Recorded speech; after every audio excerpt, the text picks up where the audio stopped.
Inside the Game, back live across your airwaves here on the National Soccer Network. Nate Wangler alongside Ryan Glinsky. Short time away yesterday. Appreciate you guys sticking with us despite the break. Just had a early game yesterday, an 11 a.m.er in minor league baseball. You don't get a ton of those. The only reason why you typically do is because it's a school kids day, or there's another group of people that you want to get out to the ballpark, which you can't normally do in the evenings. And obviously that was the case yesterday. So tons of school buses, tons of screaming kids. Yikes. We almost had a score of 7-6, and I was ready to see the top pop off that place, because 6-7 is still very much a thing. But a fun experience. And I don't know, Ryan, did you ever go to a baseball game in middle school? Was that ever a thing in terms of a field trip for you guys? No, Nope. That wasn't? All right. No. All right. I mean, I got to wonder.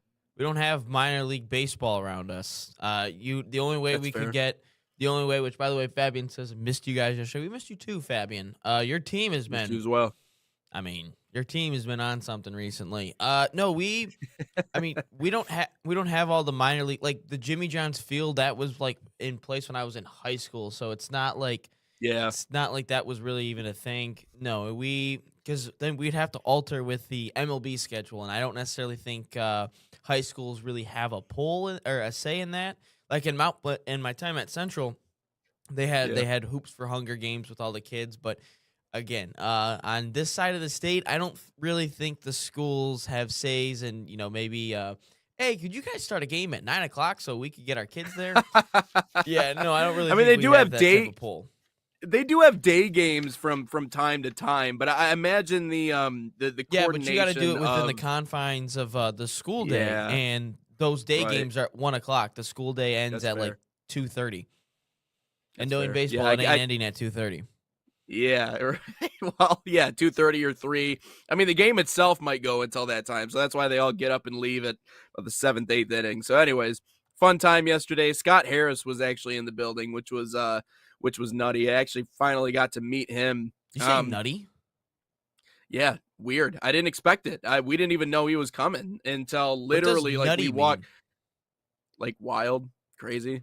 I've I never don't heard know. that. I guess maybe antiquated term, but no, it was Ryan texted. He was blowing up my phone about how I should rip into him about the state of the Detroit Tigers, and I was like, no, man, I can't do that. All right, I gotta wave the pom poms. You know how this goes. But no, I'm kidding. No, he didn't. But I saw him for a little bit, and clearly he's probably going through a lot with how the Tigers are doing right now. The division's weak, right? So I mean, I guess we Our kind of team's get away weak. with that, but.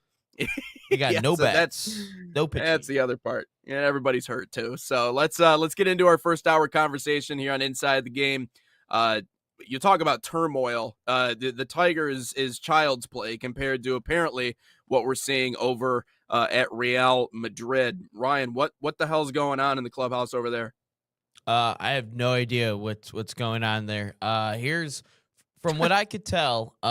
This is just one of a tweet. This is what happened. This is what's happened recently. This doesn't even include the craziest stuff that's going on. Rudiger has slapped teammates. Rudiger was screaming at the same player, Alvaro Correas. Then they want Rudiger to apologize, and he's like, F no, I ain't doing that. And then Alvaro Correas is going to Instagram. The teams are going to social media, which meanwhile all this is happening. Mbappe's on a yacht somewhere while the season's going on. They're currently in a title race with Barcelona, and they're like, yeah, no, we're good. Let's not do that at all. Tchouaméni and Valverde got into a fight for a couple days in a row. I can get more into depth on what has truly happened here shortly after this, but this is just the Cliff Notes version. Valverde was in the hospital yesterday for a brain trauma. He can't even play against Barcelona now because he's got his head was split open yesterday during his fight. Mbappe, verbal fights with members of the coaching staff. Real Madrid, they've reduced training because they don't want fights and they need their players ready to go.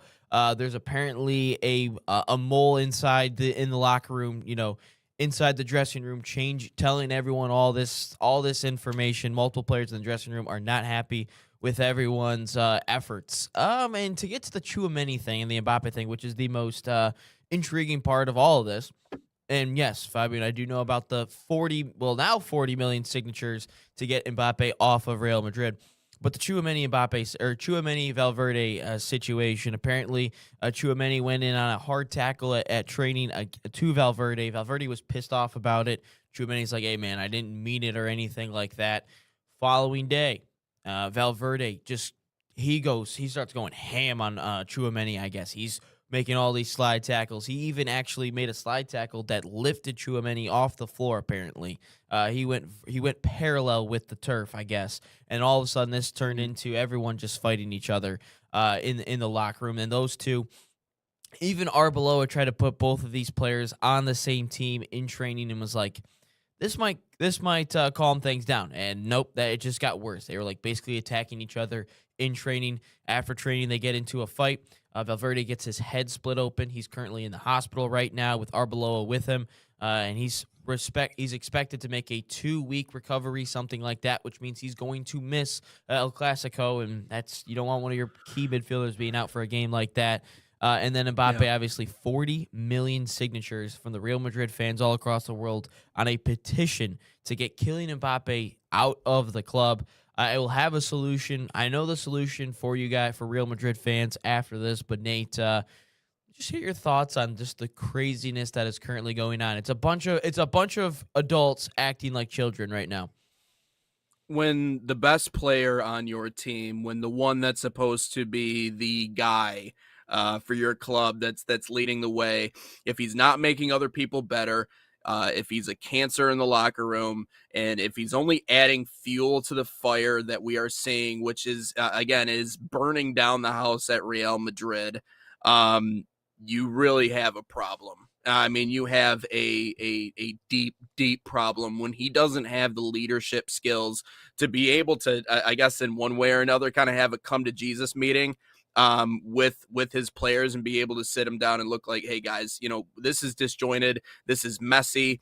Mbappe, in the way that he has acted, and I don't blame any of the 40 million people that have signed onto that. I mean, it's almost like the fans demanding that he be traded as opposed to the player himself demanding to get traded, which I don't know why Mbappe wouldn't want to separate himself from the situation in the beginning. I don't, probably because of the money he's making, but when your best player is also the biggest cancer in the locker room, it's time to go.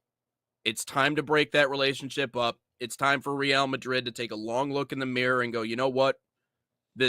We need not start over, but very much take a step back if we need to. And that's the most troubling part to me because, I'm watching it, and I know we'll talk about the NBA and everything else coming up later, but, I think about someone like James Harden and how every organization he's gone to, he's like fleeced them for tons of money, but has disappeared in the biggest moments and is also notoriously a cancer in the locker room.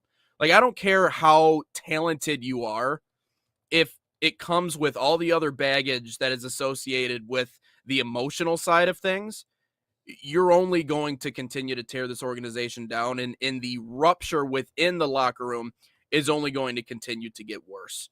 And the things that you're describing these aren't brush ups. These aren't like, guys. Fighting in the locker room is not something that's particularly new to sports. This happens all over the place. And to a certain extent, I agree, what happens in the locker room stays in the locker room, and it should be that way. But when it's getting this bad, it gets to a certain point to where it's hard to ignore anymore. It's like the same thing with hazing. It's like, well, we've been doing this. Well, the extremes that you took it to eventually led itself to someone within that situation blowing the whistle.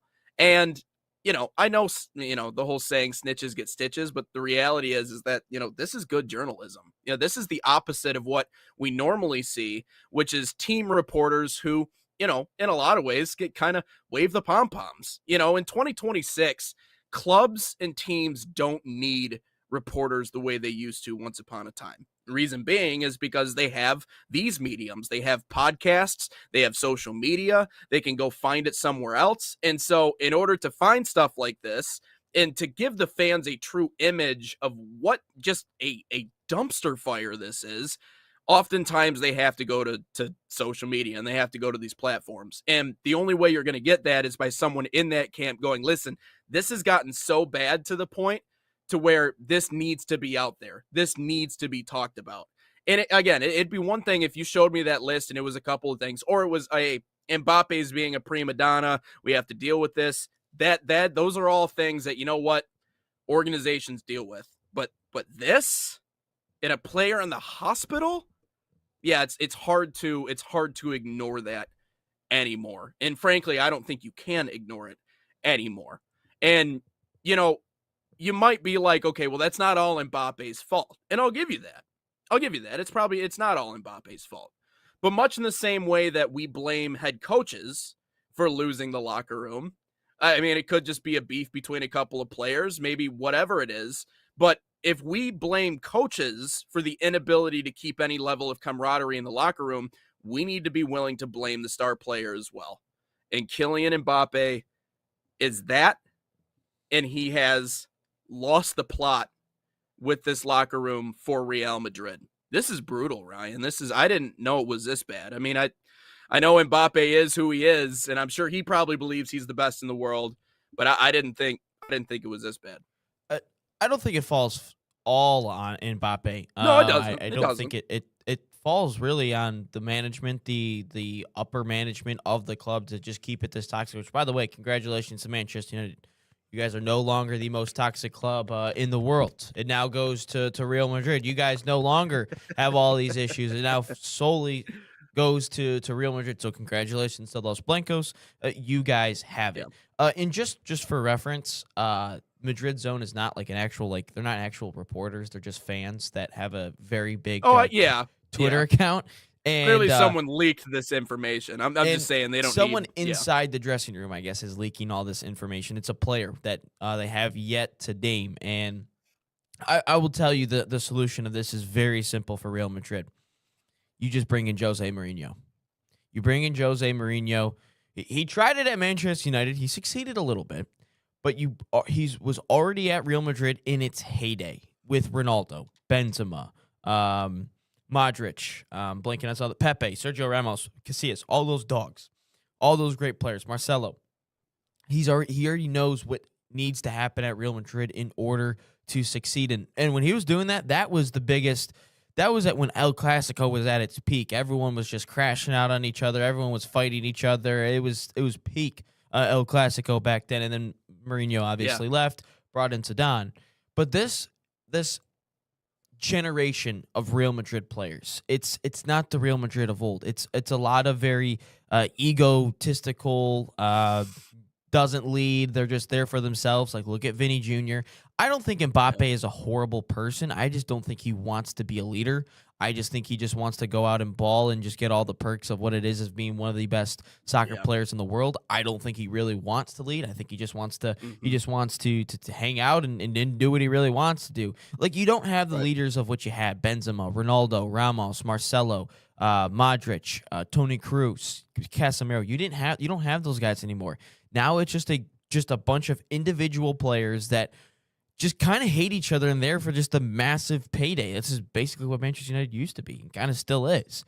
But you bring in Mourinho, he immediately shows up, and within the first couple days, probably the first 24 hours, he will have a meeting with every single player and basically tell them, I'm selling you. I don't care how good you are. You are being sold. You are not a part of this team, and you're gone. And he will probably sell Vinny Jr., Tchouaméni, Valverde. I think he probably likes Antonio Rudiger. Mbappe might be out the door. I don't really know. Mourinho might have a change of heart and all that stuff. But he gets that in, and then all of a sudden, he's going to bring in his guys this summer. I know with the World Cup going on, it's going to take a minute to bring in all these types of players. But Mourinho's going to show up. He's going to make sure everyone, stands in a straight line, sits up straight. It's not goofing around in film, making sure everyone is prepared properly. And what happened with the Valverde Tchouaméni situation should have been handled way differently. If you're Arbeloa, the manager of Real Madrid, the first instance you see this happen, and it obviously Tchouaméni's like, hey man, bro, I'm sorry, whatever. And the moment you see Valverde start crashing out, you take both of them and you sit them out the rest of training. I don't know how Arbeloa just did not do that. Like, you see them crashing out on each other. You see that they're trying to hurt each other. Here's what you do. You separate them and you just send them along their ways, or you just let them go run. You let them go run sprints up and down the field next to it. I don't know how you allowed both of them to even train together after what you've been seeing go on. And it turns into this where one of your best midfielders, who you are in a title race right now, a club where your best midfielder is not going to be in the game because you allowed Tchouaméni and Valverde to escalate each other, and now one dude is in the hospital with his head split open. That is your issue. That is your problem, Arbeloa. That is really Bush League. You should have, I should say Bush League. That is poor management from you, Arbeloa. I get it why Xabi Alonso wanted to step away from this club. He tried to do everything he could and just didn't work out. I understand why Xabi now left. But that is poor management from Arbeloa, the Real Madrid staff. It was horrible the way this thing was treated. Yeah, it's not just, I mean, it's poor management, yes, but it's just an inability to control the room. Yeah, frankly, like, people just don't respect you. Your players don't respect you, and that's the biggest problem. And so a change in leadership, 100%. I can certainly see what you're talking about there. But yeah, man, I didn't know it was as bad. And fighting between teammates is not necessarily like a bad thing necessarily. No. Truth is, like, I would like it as a manager or a coach. You know, like I've heard people talk about, and guys I've known that I've played at like the college level have been like, yeah, I mean, if there was ever any infighting, like, that wasn't a bad thing. Family fights, brothers fight, like that's how this works. I mean, even Ryan and I don't necessarily see eye to eye on everything that we're doing, but we're all doing it in the hopes that we can get the show to we punch each other level. Through the screen after the show's done. Through the phone. Yeah, exactly. But that part of it is not a bad thing. But when we're getting to the point of players getting hospitalized. And now the bigger thing is that it's affecting the way that you prepare for games. It all has an impact in the way that, things end up turning out and maybe the lack of results. And so I know that Mbappe maybe doesn't want to be a leader, but again, and I think we've had the same conversation with Christian Pulisic. At a certain point, because of your skill set and who you are and the acumen and the resume and everything else along those lines, like, you have to, in some way, if you don't want to be the one that leads in other respects, whatever, but you still have to realize the impact that you have. And not only that, but the power that your words carry. I know, like, he probably doesn't view himself as a superior, but to the guys in that room, to the guys that are around him, his words matter. So that's just the way that I would say that. Yeah, a couple comments coming in. Fabian says, send Mbappe to Liverpool to compensate for Mo Salah. Carvajal is the mole. I mean, Carvajal's been there since like the heydays with them winning 3 straight Champions Leagues and now to this. So he might just be fed up with everything with how things are going. So, I mean, I wouldn't be surprised that Carvajal could potentially be a mole in all this situation. I just think if you're Real Madrid, you've got to clean slate this thing. You've got to get rid of all the bad cancers or whatever it is.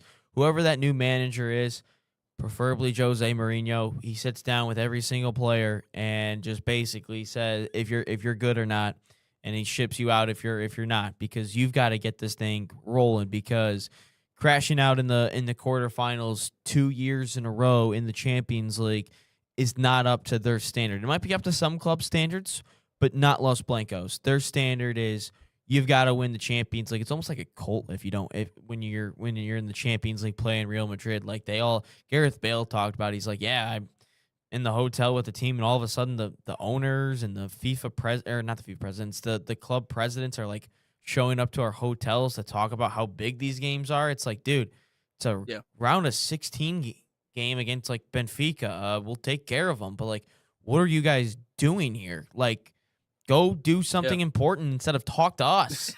So that's basically what it is. It's a cult in Real Madrid. So, which, by the way, I did hear that because there was a couple like iffy penalties in the Arsenal Atletico game. The mayor of Madrid is like trying to like send something to Champions League for like writing a petition to be like, well, we got cheated or something like that. I didn't really read fully into it, but it's like, dude, they take their football, their soccer over in Madrid like, dude, it's like Tuscaloosa, Alabama, or wherever Georgia plays. I don't know where Georgia plays, and University of Georgia is. I think Athens, maybe. Which, speaking Yes, Athens, Georgia. Good call. Yeah, good call.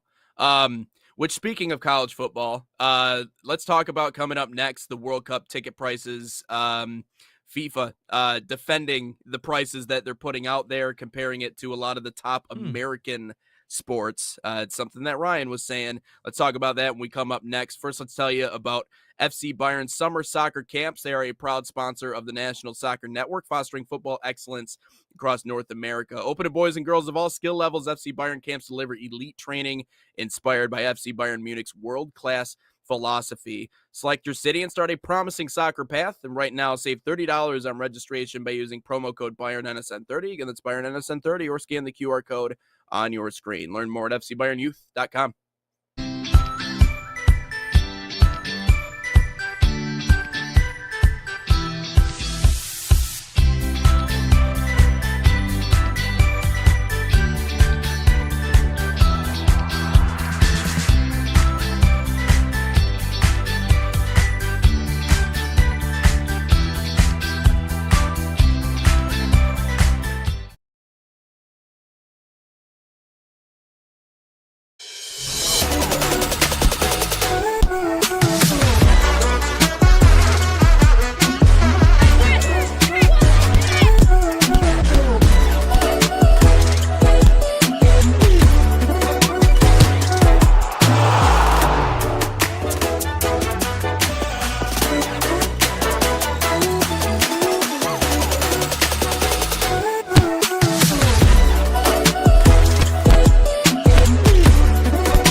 So the dream behind Irene's was simply to be a place where the community could come and gather.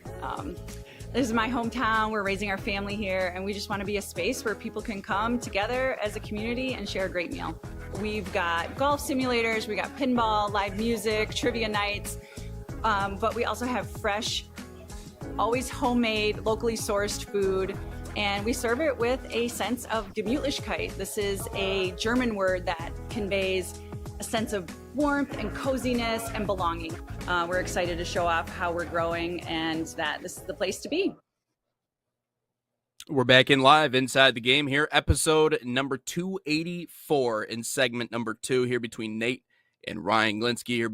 Before we have a couple of people dropping by the show here today, Neal Ruhl to talk about the upcoming games of the week this weekend in the USL W as well as in the USL 2 ranks. We'll talk to him about that and what he's looking forward to the most in those 2 games. We also have a couple of coaches joining us. Chris Mills of Vriginia Beach United around 9:50. We'll also get Lionsbridge FC head coach Chris Whalley. Ryan, you had a conversation with him.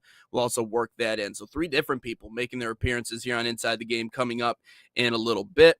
Well, let's get into this next topic, Ryan, because I know this is something that we have been talking about for quite some time now, ticket prices, which, I think on its face, it's pretty accurate when people say they're ridiculously expensive, but, it's always figuring out where to blame and who to point the finger at. And so I think we have a different understanding as to who is to really blame for this and why it is the way that it is. But, I'll let you share your opinion.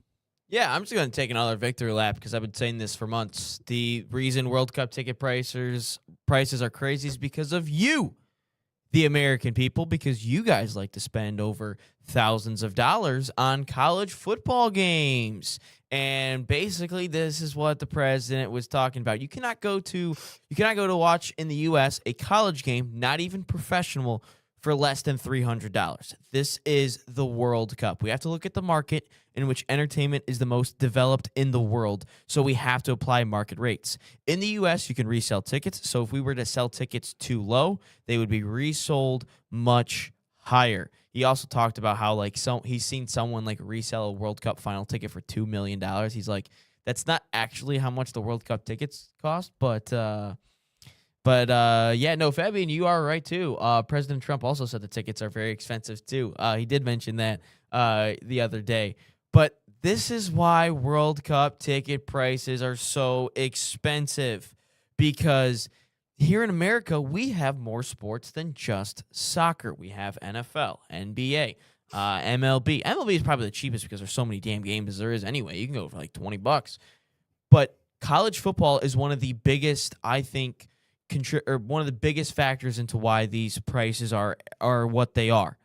A couple of years ago, when Michigan brought in Texas to the Big House, I think the average ticket price for the second game of the season for the reigning national champs, which is going to be way more money than it really should have been, was like average price was like $2,000, somewhere in the $1,500 to $2,000 range. That's what the average price for a regular season game at the Big House to watch Michigan versus Texas. Granted, it was a horrible football game if you're a Michigan fan, and from the neutral perspective, because it was a blowout from the very jump.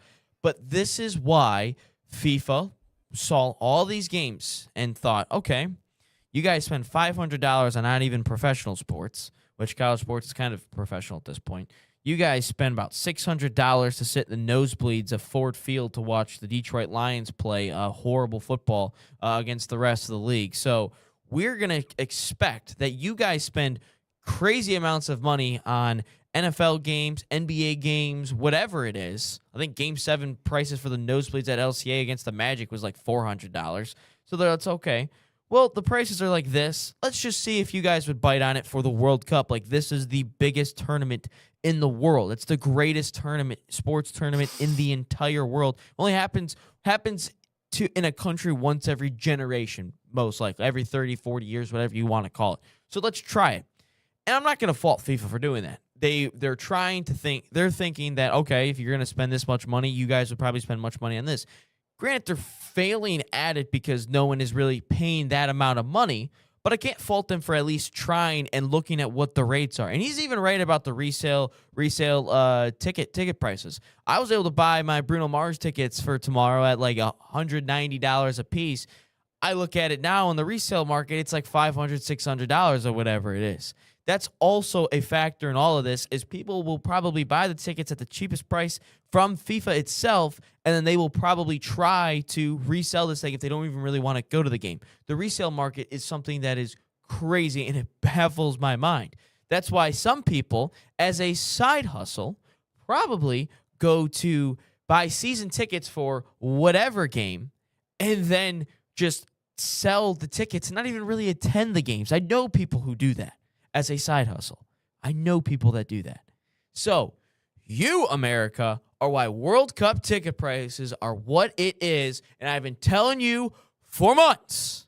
And now that the FIFA president says it, I hope you guys finally take my word for it. Hey, you're all good, Dave. It's all good for being late. The one day off has put him off the schedule a little bit. Dave, we appreciate you for coming back in. But yeah, ticket prices, you, America, are why they're expensive.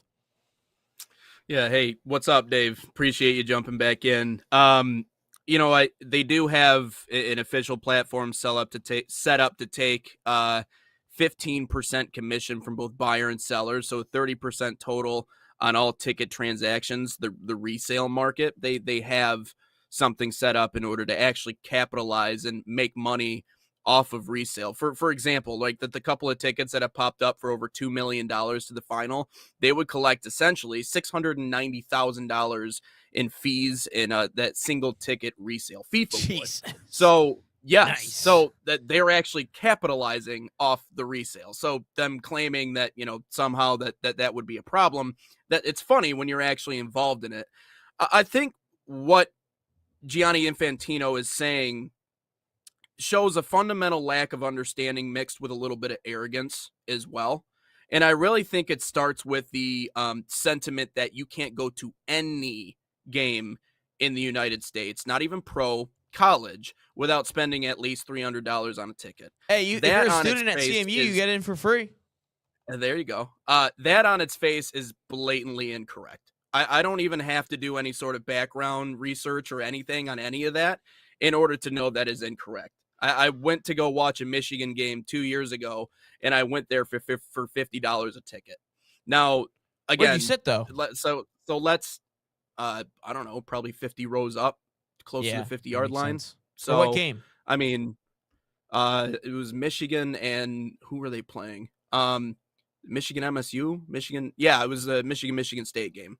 Not 2 years ago. Was it last year? 2 years ago? I don't know. Anyways. It was 2 years ago. That's a horrible matchup. That was a horrible game to watch. Okay. Yeah. So, but anyways, so that on its face is automatically incorrect. You can't say that any college game, let alone pro, you're spending $300. That is wrong. But let's take a look at some of our comparisons. I mean, if we're going to compare to what Americans are spending on professional events, again, going back to just the fundamental lack of understanding. Outkick reported in December that get-in prices for all 4 college football playoff quarterfinals were all below $300 on SeatGeek at the time of publication. Ohio State, Miami in the Cotton Bowl, you could get in for $32. Oregon, Texas Tech in the Orange Bowl was $50. Indiana, Alabama at the Rose Bowl was $117. Georgia, Ole Miss in the Sugar Bowl was $219. That's the average price, or is that just... Those are the average get-in price at the time of publication. You could have gone to those games for those rates. Outkick reported in January that the 2 NFL wildcard games, Rams, Panthers, Texans, Steelers, had a get-in price at under $200 on TickPicks, while Eagles, 49ers, Patriots, and Chargers were just over $200. If we're talking about premium seating, okay, well, first of all, let's go even further than that, right? Even Wild Card Weekend, right? The first postseason round of America's most popular sport didn't automatically mean every ticket started at $300. Matter of fact, many of them were well below $300, which, by the way, is less expensive than what it would cost to go watch Australia and Jordan in the group stage. So this insinuation that because premium seats at premium games in the United States are utterly ridiculous. Oh, and by the way, Americans already have a problem with how expensive ticket prices are in the United States. Like, that's already a problem here in the U.S. I realize some people in organizations and the 1%ers are willing to spend that money, but there's already an issue there. But to draw this comparison and claim that, well, you looked at the numbers, well, you know exactly what we're willing to spend, but yet the group stage and these other matches leading up to the World Cup final, let's just leave the semi and the World Cup off the table for a second. All right, let's just forget about those, what would it be, 3 matches, right? The 2 semis or whatever. So let's leave that off the table for a second. Everything else leading up to that point. Your group stage tickets are far more expensive than the college football playoffs in the NFL and majority of the NFL playoffs. And by the way, that's the most popular sport here in the United States, to your point. So that's where, when we talk about the fundamental lack of understanding when it comes to Infantino in the American public, you're right. It is the World Cup. You are 100% correct. But you are saying that it is coming from a place of arrogance and saying that, well, because you spend that much money on American football, you should be willing to spend even more money to come watch the World Cup. Again, we can say whatever we want to say and we can twist numbers to make it look however it is we want to look. But on its face, exactly what he said is incorrect. And according to the Times, Infantino said 25% of group stage World Cup tickets are priced below $300. FIFA clearly wants to sound reasonable. Maybe it is. But depending on the match, again, the World Cup is a premium event, and premium events cost money. But the whole under $300 is a cheap shot. And it is cheap by American sports standards. That's much, much harder to sell. So, again, there's a big difference between, a playoff game and a championship game, and I understand the difference. But if you even look at the numbers on their face, from what he said about you can't go to any college football game without spending $300 on a ticket, and look at the numbers. Okay, you didn't look at the numbers, you didn't do your research, you don't understand. So that statement is ridiculous. It's ridiculous. So to your point, 2026 NFL average playoff ticket for everything was over $300 for everything. Let's see here. NFL divisional, $900. God dang. So they're looking at everything else and they're like, it's some places can be cheap. We talked about it with the Rams and the Lions. The cheapest game for a Lion fan to go to was all the way out to LA. That's the cheapest ticket price that they could have gotten. So there's certainly some organizations that are cool with, prices being prices, but some aren't. So they looked at the general consensus, I'm sure, and we're like, boom. we're charging these prices, and they've gone down a little bit. Our guy they Fabian have. over here does the same thing with Yankees tickets. He's been a season ticket holder for 27 years for the Yankees, but only goes to the playoffs. So Fabian, you're the issue, damn it. You're the issue for all this stuff. Damn. I'm just kidding, Fabian. We appreciate That's you, my funny. man. But that is also a little bit of a part of our American culture. One of my buddies has Red Wings season tickets. He goes to like half the games and resells them for more than $100 than what the normal price would be, and everyone buys them.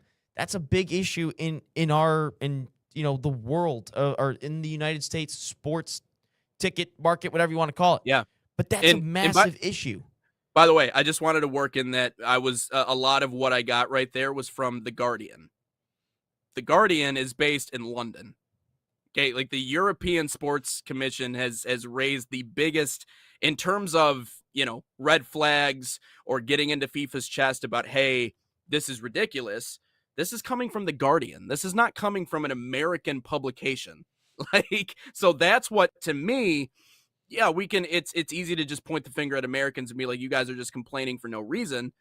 They weren't the ones who wrote that article. Now, mind you, Fox and the Wall Street Journal, and they also had pieces on it. But this is coming from The Guardian, which is based in London. So, I mean, credit to the Londonites and the Englishmen for actually sticking up for the U.S. and pointing out the BS double standard. They have issues with their ticket prices. They've had it for decades where fans are fed up with their ticket prices, and so they also have their own ticket issues. We can go go back to their way. Everyone's got ticket issues. Everyone knows it. Everyone knows how much tickets cost and how absurd amounts of money. The only way I was able to get cheap, affordable Michigan basketball tickets this year is because I kind of picked matchups where I thought they might not be so good, and then find out one of them's a top 5 matchup I got for $50, but because I chose it back in November. No one thought Nebraska would be good at basketball. Fabian says, yes, I am the issue. So, yeah, Fabian, I'm glad you're able to pick up on why you are an issue here in the tickets. All I'll say is that, this is another comment I want to get to. Fabian says, I saw the tickets for a possible Messi versus Ronaldo matchup. It was $6,000. Yeah. That's because that's a once-in-a-lifetime opportunity. You're telling me FIFA, who has been their crown jewels for the last 20 years, 15 years, give or take, 20, 15 years, give or take, you're telling me, and they finally could get them in a World Cup matchup, you're telling me they're not going to take advantage of that? Granted, Ronaldo probably wouldn't be playing because, dude, buns at this point, but you're telling me they wouldn't take advantage of all that? It'd be like if somehow MJ and LeBron played each other in, like, we had a magic ball and they each played in the same era, and all of a sudden those two guys are going to be in the NBA finals or something. You're telling me those tickets wouldn't be jacked up? Yeah. Let's see. Or I imagine Magic and Larry once upon a time was probably like a ticket price that no one's ever seen before, like when those $70. Dang. Lakers and Celtics. Yeah. Ooh. $70. That's a big ask. But yeah, no, it's obviously tickets are out of hand here with the World Cup.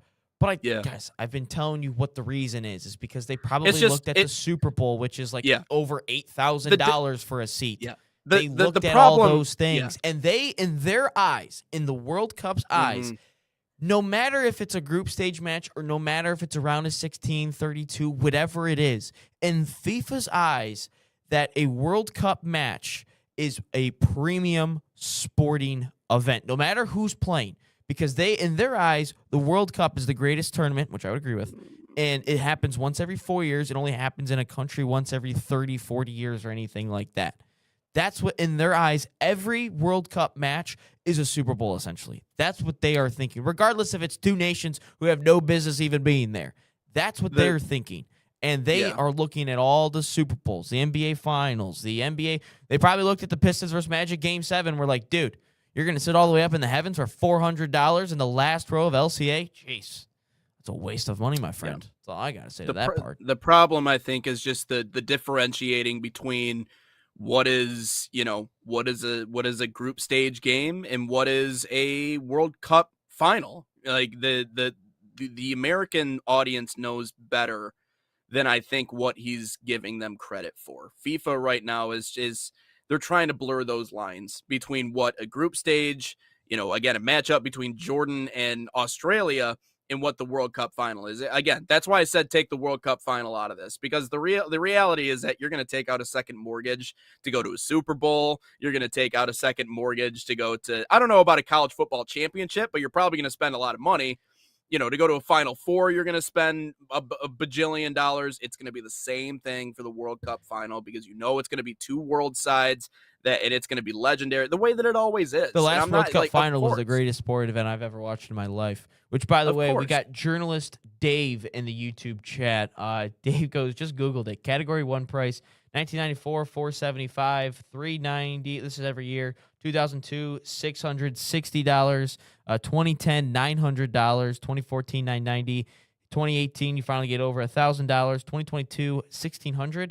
And 2026, $8,680. Steady rise until now. And that's just for the final. Oh, that's just for the final. Gotcha. Okay, that's for the final of the World Cup final. But it is across the board, though. Yeah, huh? It's also across. It is also across the board. But yes, you're right. The final is at the same time. At the same time, who are the majority of people that go to American sporting events? Celebrities and people who want to post for the Instagram. They don't care as long as they're sitting close so they can get the Instagram posts out.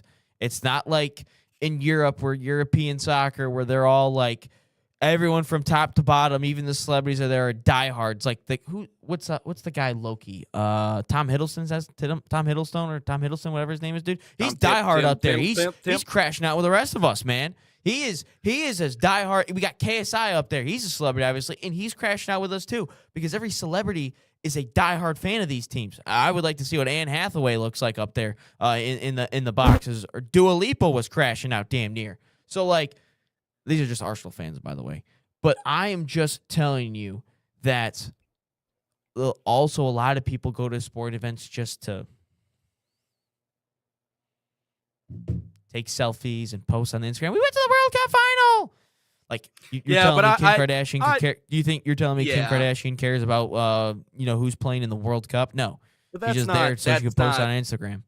I wouldn't say that's the majority of American fans who would want to go to the World Cup. I think there's a lot of people that would want to go, that would want to watch ball. But yes, you're right. I mean, there is a celebrity culture. I mean, I imagine a Dodgers ticket is the most expensive in Major League Baseball because of the celebrity impact. I imagine a ticket to the New York Knicks is probably the most expensive in basketball because of the celebrity impact, right? And because you have Celebrity Row. So no, I get it, but I think that's a little cheap. I think that's selling the American audience a little bit short to say that, they're all there for vanity. I get it, but I understand what you're saying, and I think the prices are crazy, but I'm just telling you, that's what they're looking for. Yeah. Neal Kennedy will save us. He will save all of us. Jesus. I'm just saying. I mean, now that Johnny Cardoso is hurt and is probably not going to play in the World Cup for the U.S., do we get Neal Kennedy a shot? My man's been grinding away. I'm just saying. He has been grinding and slaving. Which maybe Neal Ruhl can get a shot at playing. Maybe he can step away from the commentator's booth and get up on the field with them. Yes, sir. Neal Ruhl joining us here on Inside the Game here on 284. That's coming up next. First, let's tell you about Barca Academy, a proud sponsor of the National Soccer Network and the official academy of FC Barcelona in the United States. Designed for boys and girls ages 6 to 18, Barca Academy camps follow and replicate the FC Barcelona game model. Same philosophy used by Barca's professional coaching staff.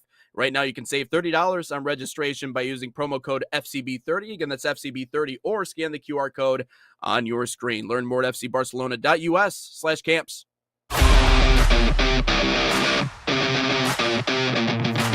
In Barca camp, I sing my song "Grown" on and off of the field.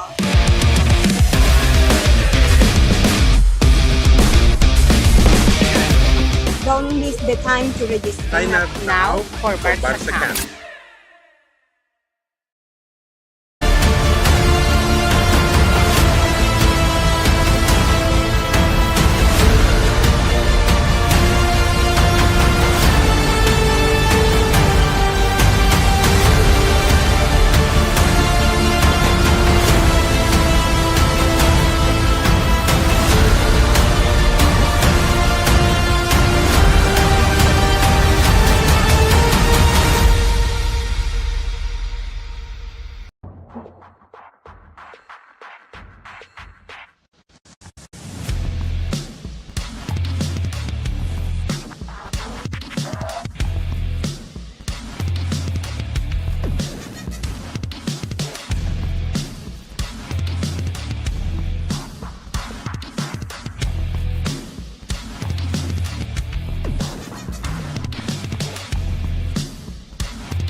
Inside the Game continues here, episode 284. Just waiting on Neal Ruhl. Should be in here shortly here on Inside the Game. Wanted to update you guys on a few things, though. Again, final episode of the week this week. Give us a follow on social media, Inside the Game, as well as Sports Nation. That is sports with a Z. We're going to be posting all about this. Again, games of the week coming up this weekend. Finally getting the USL season kicked off and underway. Vriginia Beach United on the USL 2 side taking on Lionsbridge FC. Some other key matchups I guess we can list off and get into here before we get into that conversation. But Philadelphia Lone Star taking on Westchester United SC. That one coming up on Saturday as well. That's a 4 p.m. Eastern time game. Also, Fort Worth Vaqueros FC taking on Denton Diablos FC. That game is at 7:30. That's in the Ranger division in the USL 2. One last matchup, by the way, that we wanted to focus on. Elmadin FC taking on San Francisco FC. That one at 5 o'clock. And then Ryan, obviously the USL W, which has been a smashing success on our network. They're coming up as well. Their game of the week, Monterey-based Sirens taking on Stockton Cargo SC. That one is Saturday. Again, that's a 10 o'clock Eastern time. So if you're over here in the Midwest, it's going to be a late one, but 7 o'clock Pacific time. Key NorCal division matchup really to start the season. You like it that way. You like the high leverage games to be game number one. I think that's great. That's like seeing two SEC teams clash in week one. I love seeing it in the USLW. You also got FC Olympia and Snohomish United. I hope I'm pronouncing that correctly. That's at 5:30. Chattanooga Red Wolves FC 1 Knoxville is at 7:30. And then Oakland Soul SC against Marion FC Siren. That one coming up at 6 o'clock Eastern time. So that's a look at our upcoming USL 2 and USL W matchups. Ryan, I guess I'll ask you before we get into that conversation, if we get into that conversation, what are you looking forward to the most with everything coming up this weekend? It's going to be a packed summer. My Bruno Mars concert. That's what I'm looking forward to the most this weekend. No, it's that's true. I forgot you're at Bruno tomorrow. You're I won't be able to do game of the week this week with Krieger right. and Neal Ruhl. A little sad about that, but what's really nice, with talking with Coach Whalley this week and learning more about this matchup, Lionsbridge and Virginia Beach. It's a true rivalry over there in the Chesapeake division over in Virginia. They always play tight. It's a tightly contested game.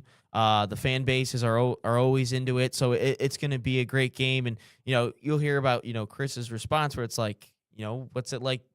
It being the first match of the year for you guys is that. So I'm pretty excited for that. But it's going to be great soccer all the way around. San Juan yesterday played in the USL 2, and that was a great matchup. Obviously, we saw here on the National Soccer Network. I don't see Neal, but I'm pretty sure I see Coach Chris Mills. So maybe we'll get him here on first when it gets all situated. I'll shoot him a text. But it's a very, very, very fun weekend. Yeah, sorry, you kind of cut me off. I'm trying. No, you're good. No, you're good. Chris Mills will be joining us, and obviously has a lot of good things to say. And so we'll talk to him about leading in here to the USL season. Of course, a lot of good things to catch up with him on. And you're right. I mean, a rivalry matchup to kick off the year, you can't really get any better than that, And so that's what, in terms of the building of the excitement and, getting the teams to really get into it, and the fans too. I think that is a really, really good place to start. So obviously a star-studded broadcast crew over there for us. And we obviously appreciate the work that Neal does on our network. But yes, Chris Mills, the head coach at Virginia Beach United, will be joining us here on the show. And I know that obviously you've been doing a lot of conversations with different coaches throughout the course of the year leading up to all this. So let's get Chris here on the show. Chris Mills, Chris, what's going on? How's it going? Good morning. How you guys doing? Doing good as we get ready for the season here. Excited to see what you guys have to show, what you guys have to offer. What are your expectations heading into this weekend? Yeah, I think this is obviously a unique start to the season where, it's the first game of the year. We're still waiting for some players to. So I think we don't know what we really are yet. I'm sure they're probably in the same situation. But, ultimately we're going out to get 3 points. That's the big goal that we have. So. Chris, what's it like knowing that you guys, your team, your boys are going to be in the inaugural USL2 game of the week? Yeah, I didn't know this was the first one. I've heard a lot about it that we're the game of the week. Every time I get down to the stadium for training at night, I know he's pretty excited. I know the boy, like, anytime we can, get that publicity is good for our program. I feel like, the past few years we've kind of taken a step to establish ourselves as one of the better teams in the USL2, and we want to kind of keep that going forward. Obviously, your history in the Virginia area, Virginia Wesleyan, you got a deep history before obviously coming into this role, now into your third season. How is, building the team come together? Some players that maybe you're looking at to make a big impact here this weekend already.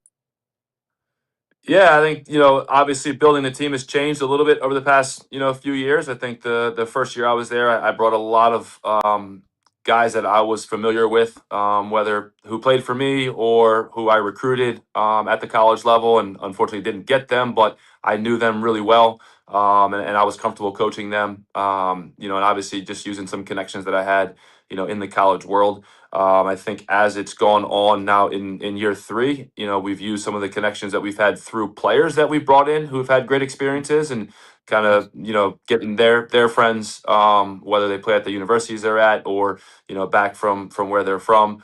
We've kind of grown it from there. So I think the buildup of the team has changed a little bit from how it was 3 years ago.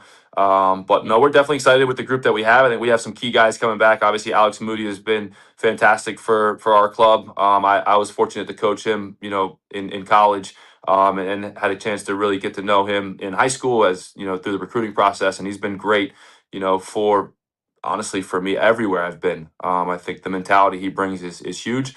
And then we have some other key guys, that are coming back as well. We have Jack Lewis in the midfield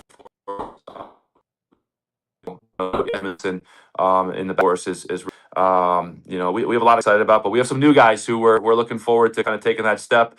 Some of them last night was their first training session. They just got here, so we feel like we have an idea of what we have, but until we actually get out there Saturday night, we're not really exactly sure.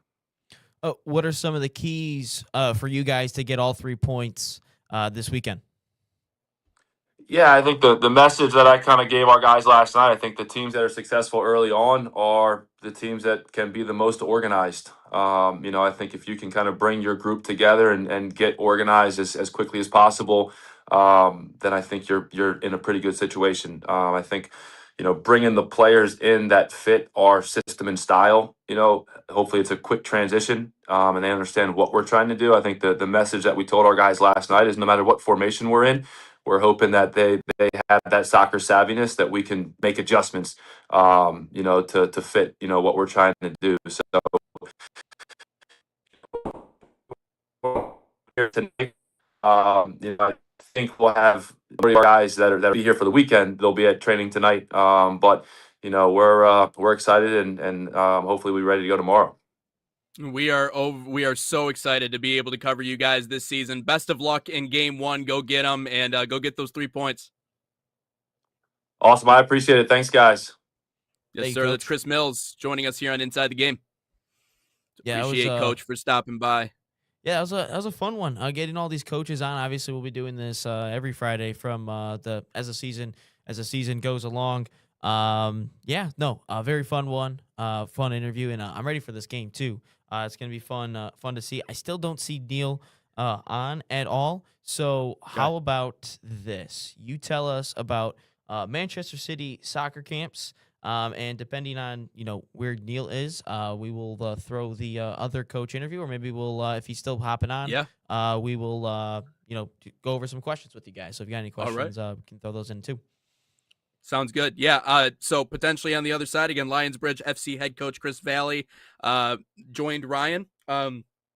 for one-on-one interviews, so we'll mix that one into the mix as well. But first, Man City Soccer Camps, proud sponsor of the National Soccer Network, bringing world-class training inspired by Man City's global football philosophy to players across the United States. Open to boys and girls of all skill levels, these camps focus on technical development, decision-making, and playing the game the City way. Right now, you can save $30 on registration by using promo code MCNSN30. Again, that's MCNSN30, or scan the QR code on your screen. Find a camp near you at usacamps.mancity.com.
Wangler and Ryan Glinsky, episode 284 here on the National Soccer Network. Last show of the week here on Friday.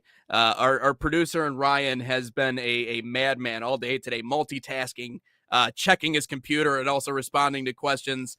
You are a very talented producer, Ryan Glinsky. Let me just put that out there. I know they trained you up well over at Woodward and all the different places that you've had stops along the way. So good on you, man, for balancing all this. Just wanted to let you know how much I really appreciate it, dude. You do a really good job. So thanks for everything you do. Appreciate it, Nate. I gotta then give a shout out to my man JB, who JB over there, JB Smooth. He taught me about all this stuff, and then John helped me along the way too, and all this. So don't know yet if Neal's coming on or not. So I figured we should just talk about the Shakira comments that I got on the video yesterday. Because it's about 84,000 views on TikTok, about 100 comments from you guys.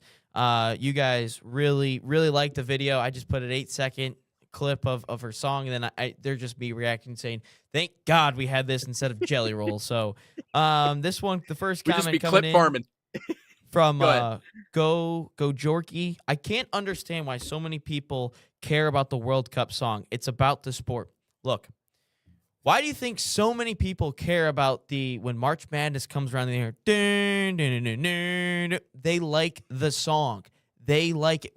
Why do you think NBC Sunday Night Football has been waiting all day? Like, everyone likes the music. The music is a part of it. It helps build the hype. And our good friends at For the Crew podcast actually responded for us and says the music builds the hype. And these guys know exactly what they're talking about. Everything. The music is a part of these tournaments and a part of these competitions. Well done, Ryan. Well done, Ryan. The NHL on NBC theme song. You want to know the dorkiest thing about me? You want to know the thing about me that people are like, that's weird. Sometimes the NHL on NBC, NBA on ABC, as in like when LeBron and the Warriors were going after it in the finals, like I can hear Mike Breen's voice, and the college basketball March Madness theme song. Sometimes I'll just pop them on and listen to them because they just put a smile on my face. Like, it immediately reminds me of memories. I think of the Game 7 chase down block from LeBron James when I hear that NBA theme song, right? When I hear the March Madness, I think of the Michigan moments. I think of the championship, right? When I hear the NHL on NBC, I think Sidney Crosby Penguins, Henrik Zetterberg Red Wings, Pavel Datsyuk, like those games, those matchups, legendary matchups between the Pens and the Wings once upon a time. Those are the memories that are brought up. And when we listen to Shakira, that's the first thing I think of is like FIFA and like the World Cup. So no, it absolutely 100% matters. Absolutely. So, and what I would say is Shakira has made. I didn't even listen to the song fully. I just saw Shakira was on the thing, and I go, all right, it's already good. It's already, because what she did in 2010, I saw someone say this is the closest we ever got to world peace in this world, was the 2010 Waka Waka song. And I kind of agree with it. I kind of agree. It's an unbelievable song. And to be fair, Shakira kind of ruined how good these World Cup songs are, because like with what she did in 2010, nothing will beat it. What she did in 2014 was a very good song too. To be honest with you, I don't even know the names of these songs. I just kind of know how like the beats and the chorus go. And then obviously 2018 with Will Smith was in one of them. I thought that was a good one. 2022, oh God, that was worse than Jelly Roll song. I mean, God dang. But here's what we're gonna do. Neal will be on at 10:15. So we will we'll have the interview up with Chris Whalley right now, and then after that, a little commercial break, and then we will go to Neal Ruhl, and we'll preview these two matchups here this weekend. How's that sound? Yeah, sounds good to me. Let's do it. All right, let's. Live on the National Soccer Network, we have Lionsbridge FC head coach Chris Whalley. Chris, how are you doing here today? Yeah, doing great. Thank you very much. Thank you for having me. Obviously, you're getting ready to get things rolling this season. How do you like the team? How does the team look right now? Well, we've only had a few days of practice. We worked really hard to put a good group together. Through all our college contacts, and from some guys who've maybe been playing in the league above. So trying to put a team together, and it's been good. It's been difficult because I think we had 10 or 11 guys go on to pro level after last season. So bit of a rebuild, but yeah, we'll see how we get on. You guys the last couple of years have been phenomenal, making 5 straight playoffs, have won the Chesapeake Division a handful of times. But last year, you guys didn't win it for the Chesapeake Division for the first time in a couple of years. Is that one of your main goals this season, and how do you guys try to obtain it? Yeah, of course, you want to win your regular season, just like any league. Winning's not easy. If it was easy, everyone would do it, and everyone would do it all the time. So it's going to be a whole lot of hard work. We want to win the league. We want to try and make playoffs. I think one of our biggest achievements is we've made the last 8 in the country 3 years in a row. I don't know if any other franchise has done that. And obviously one of them, we went to a national final. So I'm a big believer in numbers. And I think if you keep getting to the last 8 and you keep winning championships, sooner or later, hopefully all things will fall our way. But yeah, it's all about the process. If we do the right things, we work hard, we train properly, and we recruit good players, then we should have another really good season. Very excited. You guys have been close a handful of times of winning that national championship, getting that top dog crown. What are some things that you guys are trying to do to just get yourselves over that hump and finally become national champions? I think obviously with the landscape college soccer changing and this league being predominantly a lot of college players, we tried to make sure we get a group where the guys will be able to stay the whole season. I think anybody who came to our games last season would probably believe that our group mid-June was as good a group as we've ever had. But by July, we'd lost players going back to colleges, injuries and so forth. So I think having a squad that will, bear the test of time, if that makes sense, and be able to stay together and united all the way through. And sometimes you also need a little bit of luck as well along the way. But I think if we feel like we've put a roster together like that as a staff. Both Josh Spencer, Josh Baker, we put a really good roster together. We're excited about that and through the recruitment process. And yeah, there's no perfect science to it. So hopefully the right things done. Speaking of your guys' roster, you've got players from Portugal, England, Netherlands, France, a couple other countries, and even here in the U.S. Has that been any difficult at all, trying to integrate, the different cultures, the different backgrounds with all these different players? I think obviously most of our internationals have played at the collegiate level somehow, so that pieces already, they're already kind of acclimatized to American soccer. And, one of the things is different from obviously when the guys are coming out of college and playing our league differently. We don't have the in terms of like the rolling subs and things like that, and the subbing rules are different and that kind of stuff. So more kind of teaching and educating the guys, that kind of stuff. I think obviously team unity is massive in any level of sports. So working and making sure the group's all bought into the same process and doing the right things on and off the field here and in the town that we're in. Newport News is a great place, and we've got an unreal support base. But we want the guys to that and be here for the right reasons. Yeah, I was reading a little bit today that you guys are one of the toughest places to play in all of USL2. You just mentioned the support base, the community. How have they helped you in these past couple of years? After you're obviously entering your 9th season, how has it grown in your 9 years, and how have they helped support this team in your time here? Well, when I started with the franchise 9 years ago, I was really surprised. The first ever meet and greet we went to, there was tons of fans there. We never kicked a ball. So I thought it was going to be something special. I don't think I ever expected it to be, the 3,000 people on a regular basis and, the support and the things that we've done. I think we've done a great job as a club. I think the players that have played for us over the years have done a fantastic job in the community. We work hard, we get out there, we try and give back to this community. But yeah, the community's unreal. The support, we had a ton of people travel all the way across the country, Seattle, when we went to the national final, and guys travel, up and down the roads on the East Coast to come and watch us play. So yeah, the support's fantastic, and we're just excited that we get to, showcase our players' abilities in front of a great home fan base, and hopefully we've got some really good young men that are role models for the next wave of soccer players, boys and girls, in this community in the Tidewater. On your guys' website, it mentions a revenge season for you guys. Do you view it as a revenge season, or are you guys just going to go out there and handle business as usual? Oh. All right, looks like we lost Coach for a second. Sorry, somebody was trying to call me. Sorry about that. Oh, no, you're all right. You said revenge season? Your website mentions a revenge season for you guys. Do you view it that way, or are you guys just going to handle business as usual? I've not read that, but we'll just take it one game at a time.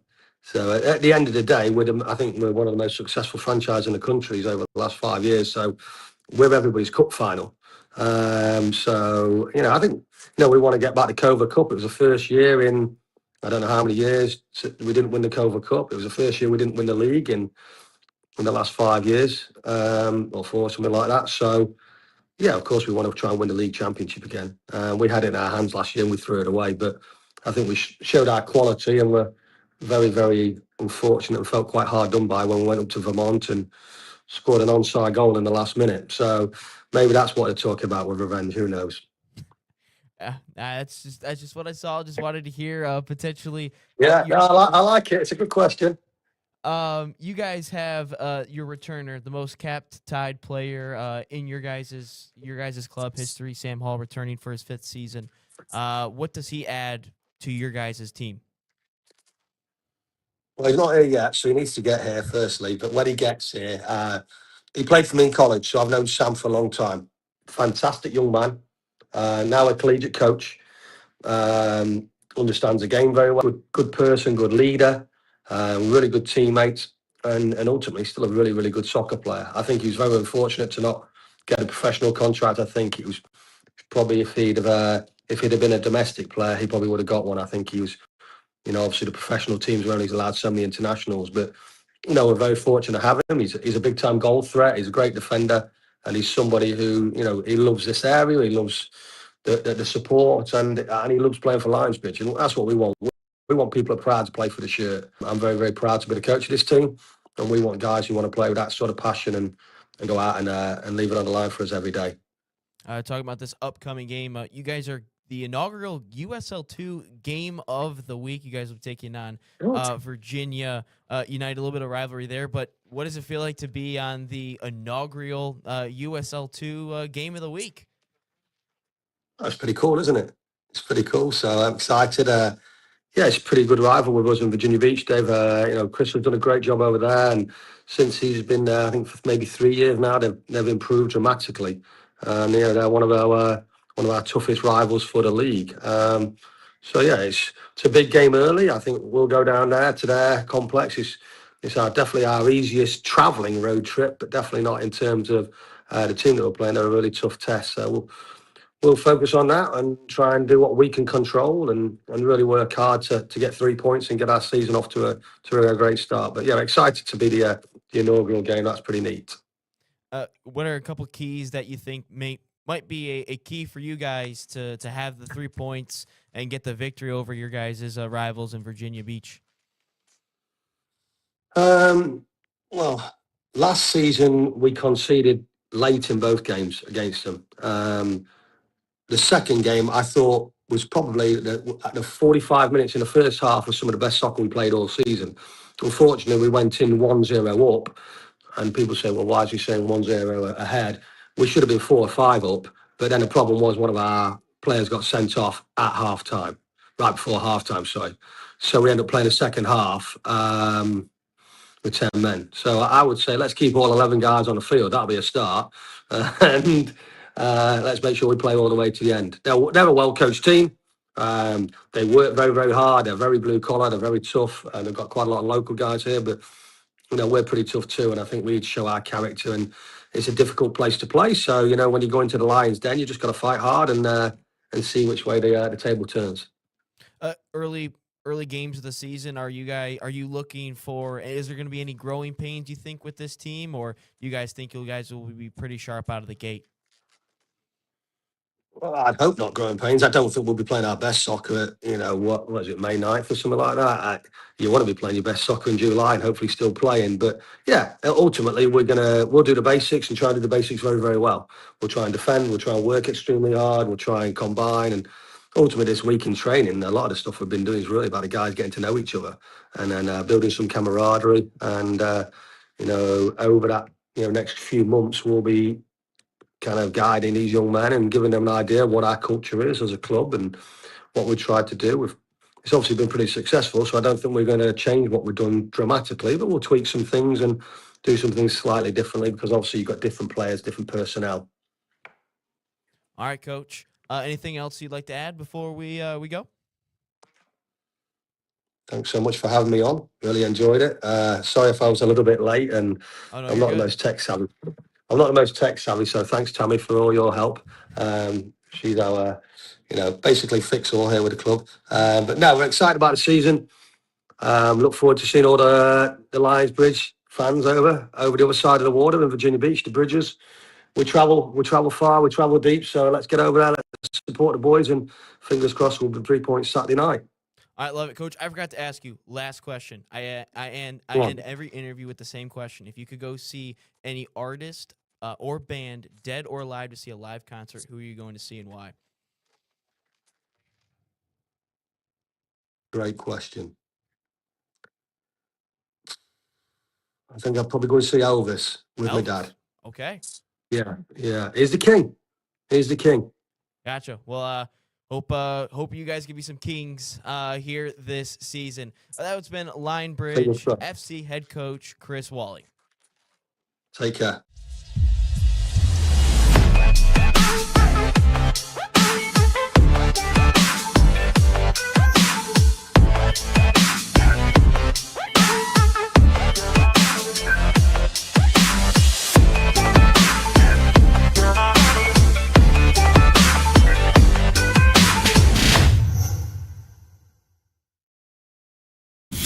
Experience the thrill of the game like never before with NSN's Game Rewind. Dive into full match commentaries enhanced with cutting-edge dynamic graphics, letting you relive the highs and lows of your favorite matches in astonishing detail. Whether it's a championship win or a legendary play, NSN Game Rewind bridges the past and future with a broadcast experience designed to captivate. Call 586-304-4405 and start watching today.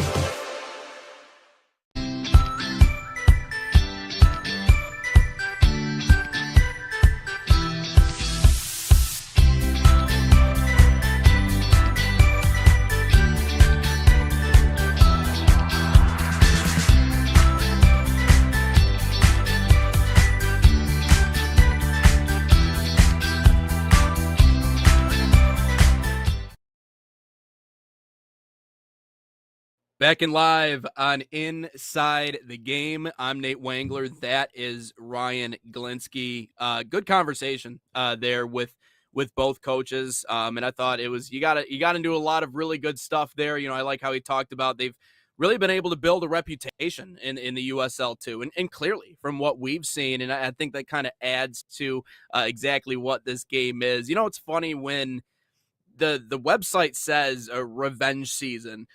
From our perspective, yes, absolutely a revenge season. It's just funny because coaches aren't thinking about all that; they're just thinking about the one that's in front of them.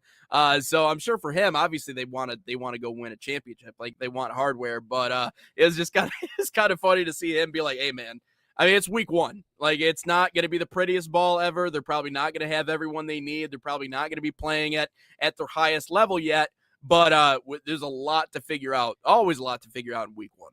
Yeah, I just was reading stuff, and which, by the way, the Lionsbridge FC website was phenomenal. They're giving like breakdown. I've never seen a USL2 team have a website, you know, that in depth with information. And I saw it was like revenge season, and I'm like, okay, let's see what. I mean, maybe. And he's like, revenge season. I mean, he's like, I guess I don't know. I was like, Yeah. I was just going off what the website told me. It was not my idea, not my take. I just wanted to hear maybe, you know, what it was like. But yeah, no, Chris Whalley, great interview along with Chris Mills. When we get Neal in today, we'll have another great one. I guess we get into some more comments from Shakira, because that is what what everyone likes for whatever reason. I mean, hey, she's saving She's us. great. The World great. Cup, which I like by it. the way, which, by the way, make sure you follow us on TikTok at Nat Soccer Network, Instagram, Nat Soccer TV, YouTube. If you're watching us, like, subscribe, all that fun stuff.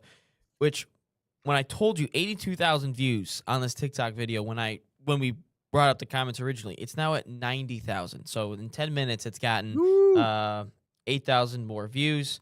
This one's funny. Doris K. Shakira going to more World Cups than her ex PK. Technically, I'm sure they're probably at the same amount. I think they're each at 3. Yeah. Someone's like, this wins the internet for the day. Yeah, no, it was technically, she does not have a World Cup trophy. She does not have a World Cup trophy. She might have the World Cup best song of all time, but she is synonymous with the World Cup. Though, I mean, you can't think of the World Cup without thinking of Shakira. So I guess in some ways, but yes, no, you're right. It does not have a championship. This one's great, coming from Alec Ross. Shakira saving us at 90+7. Yeah, she's saving us right at the death, right at the margins of the game. She saves us. Thank God it gives World Cup vibes. Yeah. This one made no sense. DJ Nino Chicago, make the World Cup about everything but soccer. We do realize that there's been a World Cup song forever. For the amount, I don't know the amount of years, but we do realize that there have been World Cup songs just about every single tournament. There's Euro songs. There's musical performances before this opening game and right before the World Cup final. Like, people do believe that, right? Like, they know that, right? Yeah, they should. I mean, if they don't, then I would be a little. I'd be a little confused by that, and clearly you didn't know. But no, it has meaning, and it has an emotional connection too.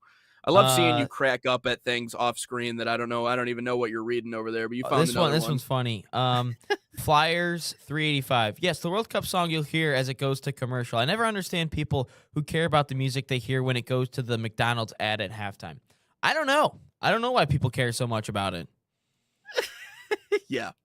No, I agree. It doesn't. It seems, of all the things that we've talked about that again have been Americanized, you know, I don't know. I mean, that one certainly doesn't seem to bother me. But no, music is synonymous with all of it. This one's funny. User 364, much better than Jelly Roll. Ask this though: Jelly Roll song didn't fit the World Cup vibe, but why did Bad Bunny fit Super Bowl? Guys, this is two different things here. We're not talking about Bad Bunny. We're not doing a Bad Bunny Super Bowl versus a Jelly Roll World Cup song. That's not what we're after here, guys. That is, we have lost cabin pressure with that comment, user 364. The point, we don't care about the bad. Did I really like the Bad Bunny halftime performance? Not really, to be completely honest with you. But I'm just saying, That's just not the point. You've lost the plot there. User 364.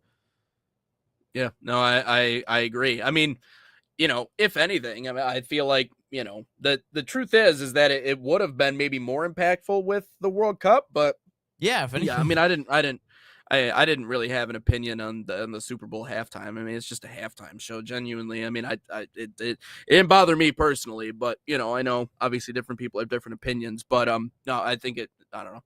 I just saw this one, and it's a photo of Shakira with like infinity stones of like all the different songs that she has in the World Cup. Hey, everyone says that the 2002 Jennifer Pena song is the best one out there. I've never heard it, so I will have to give it a listen. On the lead up to the World Cup, I'll give you my top 5 World Cup songs that I've heard. Again, still no Neal. Do you just want to get into like the Pistons or something? We still got about just under 40 minutes to go. We can get into the Pistons a little bit, but knowing us that we'll probably get right into the Pistons talk, and all of a sudden Neal will show up. So let's just talk some Pistons and all that. Yeah, let's certainly Pistons get into won it. Well, again. Pistons, winners last night. Now up 2-0 on Cleveland in round 2 of the NBA playoffs. Now, obviously heading on the road to Cleveland, and I can just we haven't talked to them since before Game 1. But somewhere out there in Ohio land, in Lake County, Ohio, East Lake, Ohio, a short drive away from the Lake County Captains, a man by the name of Kevin Arnold. Dude, Kevin's been crashing out, dude. Is probably just throwing stuff all over the place, losing his mind, watching a Cleveland organization that thought it would be a good idea to get rid of Darius Garland and bring in James, shies away in the biggest moments, Harden. I talked about this yesterday, and Donovan Mitchell bothers me a little bit, only because I feel like he should have been ours once upon a time. I just Luke really Kennard. like his game, but also exactly. But loves to complain about not getting calls, whatever. I mean, that cross up against Tobias Harris yesterday, he literally grabbed the back of his knee. So like I don't want to hear anything about this, that. No, I mean, whatever, get out of here. We can talk about OKC and the Lakers, because that is just a brilliant case study in just how much of this game has become the ref show. That team's a joke. That team is an absolute joke, the OKC Thunder. I mean, when you got 7-footers flopping like they just got shot, I mean, this is gone too far. But anyways, getting into the Pistons and the Cavaliers, it is fascinating to me the amount of money. We talk about extortion with like FIFA and World Cup ticket prices. I think James Harden has extorted more money from more organizations than FIFA ever has. Probably. I mean, to go from organization to organization to organization, and you're always pointing the finger, and the problem's never you, and there's never an issue with you, and there's always someone else to blame. You go from team to team to team to team. You get these massive contracts, and what do you do in the biggest moments? You disappear off the map. And that is exactly what James Harden was last night. The turnover issues for the Cleveland Cavaliers. I mean, I'm not even sure we really even touched on that heading into the series, but my goodness, I mean, they can't hold on to the ball right now. And this is why when we talked about the defensive rating and why that matters in the NBA playoffs, why good defensive teams, generally speaking, win championships. And if you're going to win an NBA championship, you may as well have a top 10 defense. There are only a few exceptions to that rule. Pistons are playing great in that regard. But my Lord, was it worth the investment to go out and get James Harden? Was it worth the investment to trade a far younger player in Darius Garland, who probably would have been more productive in this system, to go out and get an aging superstar who, again, still wants to play iso ball and can't play iso ball effectively at 36 years old? I mean, it is just a laughing stock to watch him play. And then he has these little emotional breakdowns. He starts shoving people like he owns the space he's in.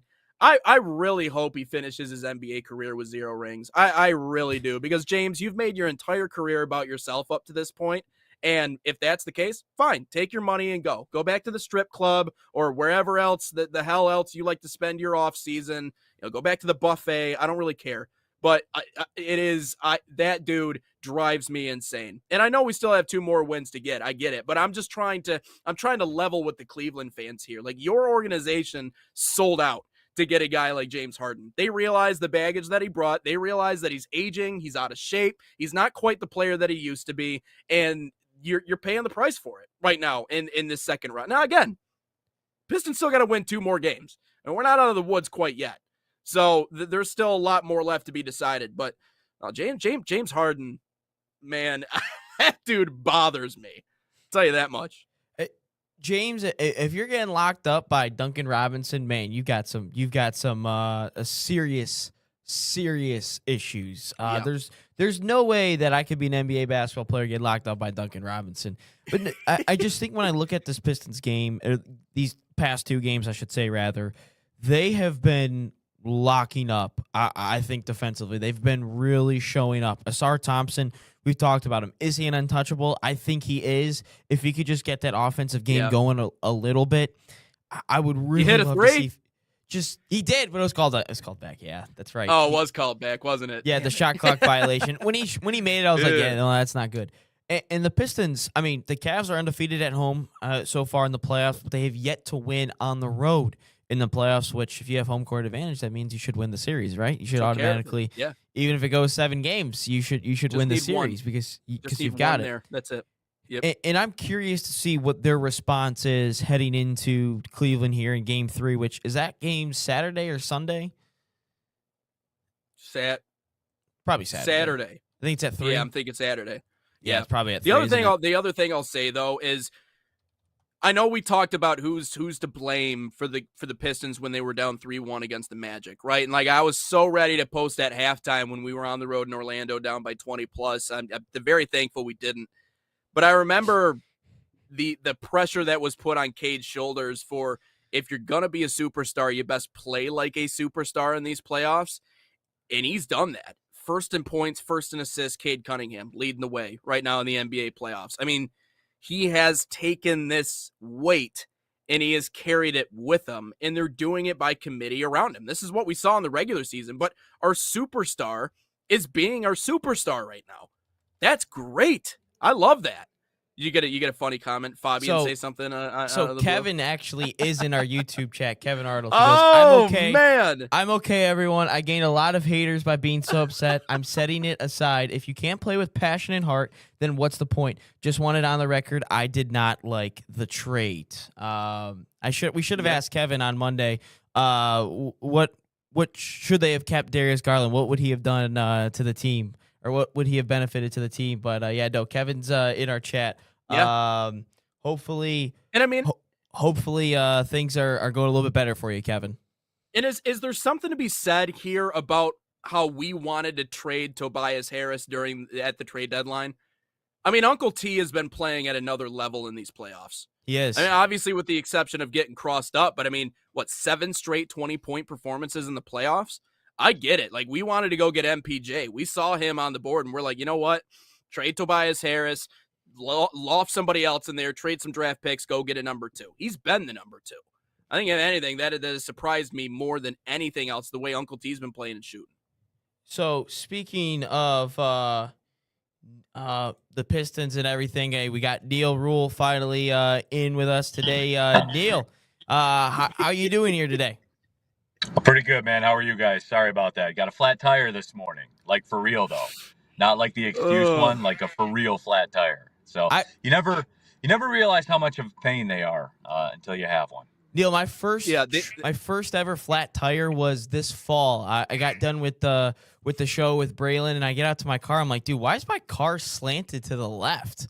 That's weird. And I look at it, I go, oh crap, that's a flat tire. So they're I've learned how to do one of them. I've learned it once, so it's not fun. No, not at all, not at all. But we're here now. What's popping, everybody?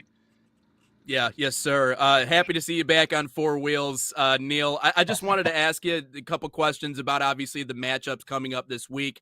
You got Vriginia Beach United and Lionsbridge FC. We got a chance to talk to both of their head coaches. What are your expectations heading into that matchup? Pretty popular matchup. Both teams have established themselves in the USL 2. What are you looking forward to the most in that one? No, I love it because it's a couple of teams that really fit that USL League 2 model, and it backs up to our discussions that we had last week. Like USL League 2, this is this is USL League Two. Like both of these sides are quintessentially USL League Two. They've carved out a nice identity for themselves, decent following, all that kind of stuff. So, yeah, I'm excited. I'm excited for John and I to get on the mic and looking for, some highly entertaining, high quality soccer, especially too. And, I'm no stranger to USL League Two, being in the Detroit area, called the Flint City Bucks for, going on a decade now. So I know the level of talent that's there. I know that, I've called a lot of high MLS draft picks in that league, and I'm excited, like everybody else, to see who's going to be next. What's the type of soccer, like if you could describe to anyone that has yet to see the USL 2, what is the type of competition, the level that is the USL 2 soccer? I think it's a very, because you're getting some very, very good college players in USL League 2, like high level college players. It's right at that line where these guys are going to be pro. It's just what level are they going to fit into? And we've seen it move all across the board. We've seen guys that played in League Two that have great success at all levels, and people that have had success in MLS here in America, and also too, that have gone overseas and played. I think people forget about that as well.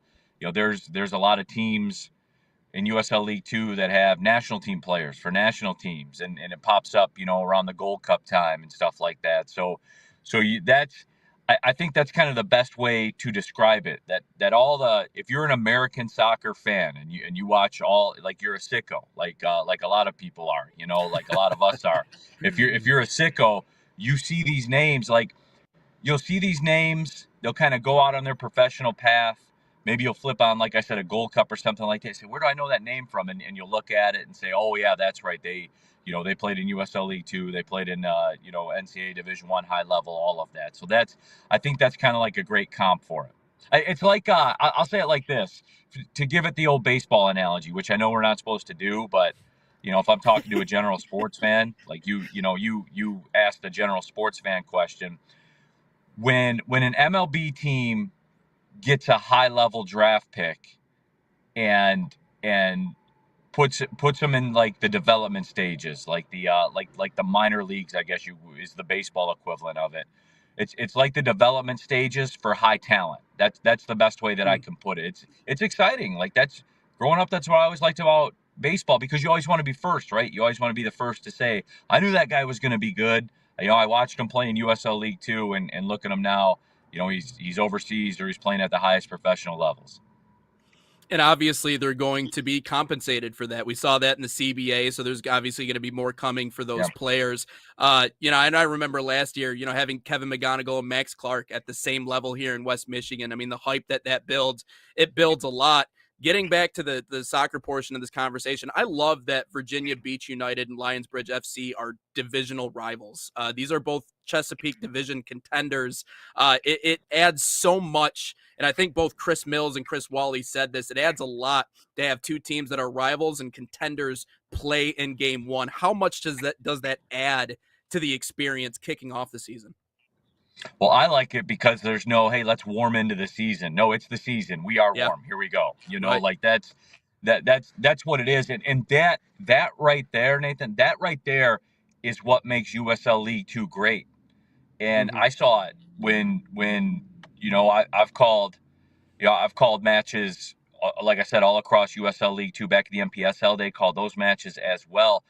When you are divisional rivals and stuff like that, there's already like a built-in, and this isn't like cliche either. Like this is real, like the fans get behind it and everything like that. So, it is great because, and look, if you're these two teams, you start this season and you're jumping right into it right now. There's consequences, make no mistake. You lose this match, there are consequences immediately out of the gate. So it's, I call this, if USL League 2 season was a track event, I would call it the 800 sprint. Like it is like, it's a sprint, but you're sprinting for a minute. You know what I mean? So it is like right out of the blocks. Both these sides have to get out of the blocks tomorrow night. Excuse me. Neal, you're also doing the USL W game, correct? Tomorrow? Correct. What are you looking forward to in that game? kind of the same level. And this is where USL, I think, has done another great job with the women's game, right? Like they have found their footing immediately in the women's game and looking at across all levels. And we've seen, we've seen some very, very good USL sides on the women's side as well. And Nathan, over there on the west side of Michigan, some of the sides that are over there, they put players into the SEC like regularly, SEC, ACC, all of it. High level players that ultimately, with the NWSL, when they had the draft, you would hear some of those names called. So again, it's very much of the same, and we get to do it twice on Saturday night, and I'm excited for it. The USL has focused so much on developing these divisional rivalries, and I think it's only going to add to the experience. And obviously, these matchups are really exciting to get the season started. Neal, as always, it's a pleasure having you on and looking forward to the action this weekend. Absolutely, guys. I'll talk to you all next time. See you, Neal. Sir. Sounds good. Neal Ruhl, you're on Inside the Game. Whew. So, it is. It's going to be fun. And I think college football needs to take a page out of the USL 2 playbook. All right. Give me like Bama and another SEC rival right away, right out of the gate. Give me like Michigan, Texas. Hey, that's with great. I love it. With the expanded field, I mean, we don't have to play Panera Bread to open the season anymore. It's okay. With the expanded field, which it could be a question of the day question later on today. I mean, there's no real consequence for losing in the regular season. Sorry, Nate froze on us there. Oh, there he is. He's back now. Yeah, we good. Yeah, he froze in there for a second. Which, by the way, Kevin and I have been chatting during that Neal interview. He says, my 3-year-old gets me busy and happy. Life is good. My teams need to earn my investment back outside of the Guardians. So, you know what sucks? You know what sucks about this series too? We're both tortured sports cities. Either way, someone is going to continue to be tortured. Either way. The only difference is that at least the college athletic programs are pretty respectable. Yes, Ohio State just won a national championship like 2 years ago. Football for Michigan 3 years ago, and then obviously basketball just now. So, I mean, I guess with all the like as horrible as our pro sports teams are, I mean, I guess it makes up for it a little bit with the college programs. Which, by the way, Kevin and I also been talking about, because he said he was a Premier League fan. He says makes the NFL season a lot easier to handle for me, him being a Browns fan, and at most times the Premier League season. So I'm like, what's your team, Kevin? We didn't talk about this when we were working at the Major League Indoor Soccer stuff. He says United has been his team since he was 5, when his dad showed him a VHS tape of David Beckham. David Beckham was a dog. And I asked him, should Carrick get the job? He says, feels like he has earned another year, but I still have some reservations. And I go, who would you want? And he goes, could I have Sir Alex Ferguson back? Hey, I'm sure all of you guys, I'm sure every Manchester United fan would want Sir Alex Ferguson back as their manager. Yep.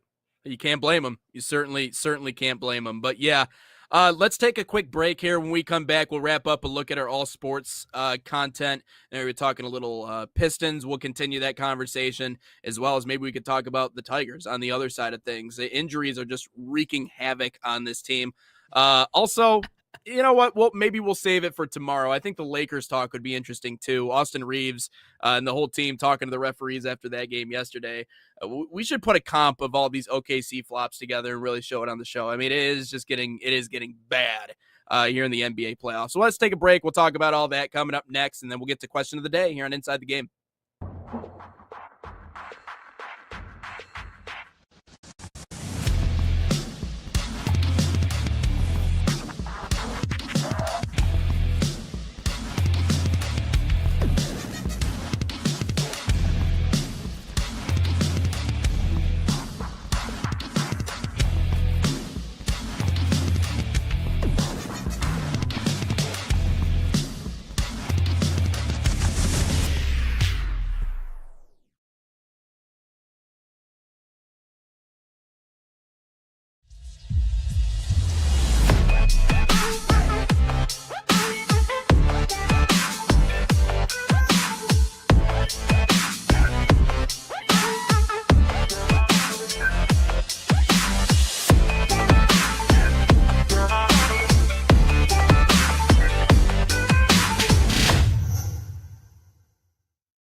Inside the Game, back live here, episode 284. Nate Wangler and Ryan Glinsky getting into our final segment here before we get to question of the day here in about 9 minutes.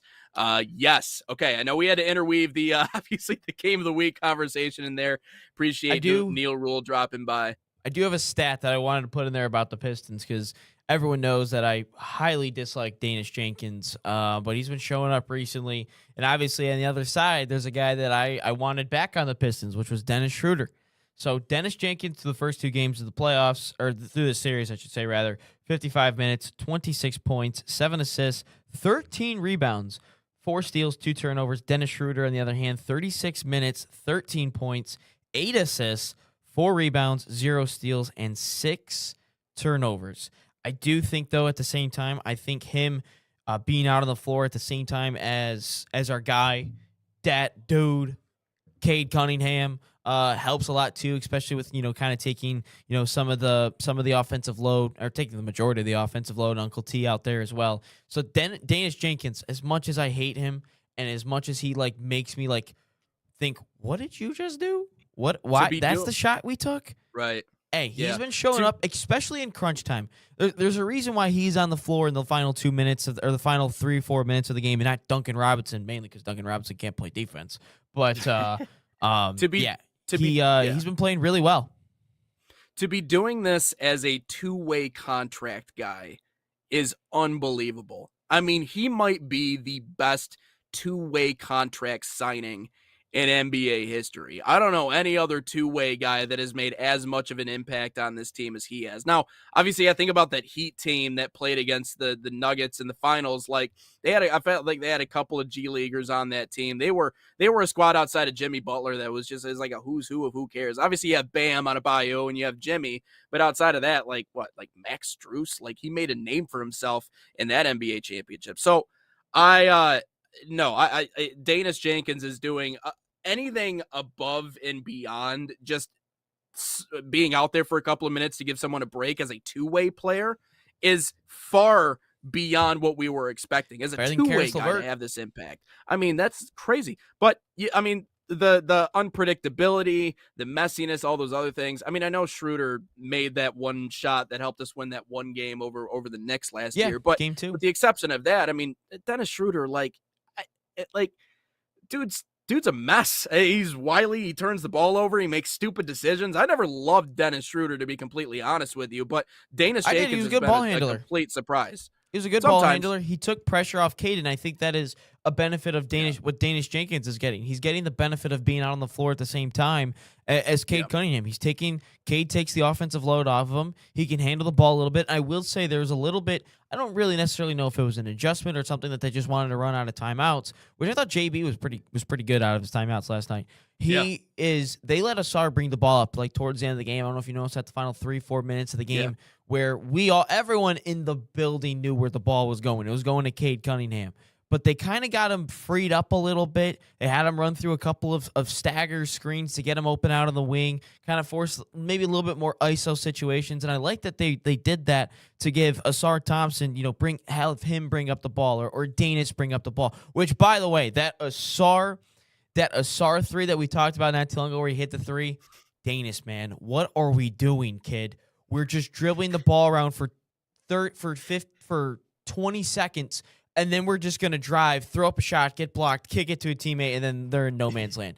That's the issues that I have with Danish Jenkins sometimes, is because he does some stupid things in the games where I'm just like, I feel like I'm watching 2024 Michigan basketball over again, where Danny Wolf is doing all these behind the leg but behind the back passes that half of them work. And then it's like, dude, did he just throw the ball 20 rows into the stands? Is that what Danny Wolf just did? Hey, wait, Roddy Gale just did what? He just threw that out of bounds? How? That's just kind of the love-hate relationship I have with Danis. But Danis has played well in this series. He's really played well in this series. I thought in the Magic series he struggled a little bit, especially at the beginning. But, I mean, every Piston kind of struggled in that series outside of Cade. In the playoffs, and Colin Cowherd said this yesterday, and I agree with what he said because he's talking about Lakers, OKC. Thunder. Yep. Stars rise above schemes in the playoffs. And I completely agree with that. Guys who fit well into schemes do well in the regular season. And this is why when we looked at this Pistons team, the biggest concern in our mind was, do we have the stars to rise above a scheme? Obviously we have Cade. Obviously, Duran has played like he has cement feet, but I think our stars are starting to rise in different ways, right? You see what Asar is doing. He's a star in different ways, defensively, rebounding. He's so obviously long. We see Cade being the star that he is. Tobias Harris is a shooter. He's been a shooter. He has filled that role perfectly. Same with Dennis Rodman. Duncan Robinson. Oh, Duncan Robinson. And Danis Jenkins. So stars rise above schemes, especially in the playoffs. And again, this is why, like, when I say I relate to what Cleveland fans are going through when it comes to James Harden, is because he should be a star. He is a star based off of what we've seen in his career, but he ain't rising above the scheme. As a matter of fact, he's dragging down everybody with him. And so that's what happens in the playoffs. Like, you need guys to go out and make plays. So if anything, I appreciate Danis Jenkins' ballsiness in his. Oh boy. All right. And as a two-leaguer guy, there he's back. A two-leaguer, it takes some cojones to go out and perform that way. So I don't know. I like I like the spark that he brings to this team. I will say, Danis, you're not going to dunk over Evan Mobley. Please. Please don't do that Wouldn't ever that be cool, again. Though? I mean, wouldn't that be cool, though, if he did, though?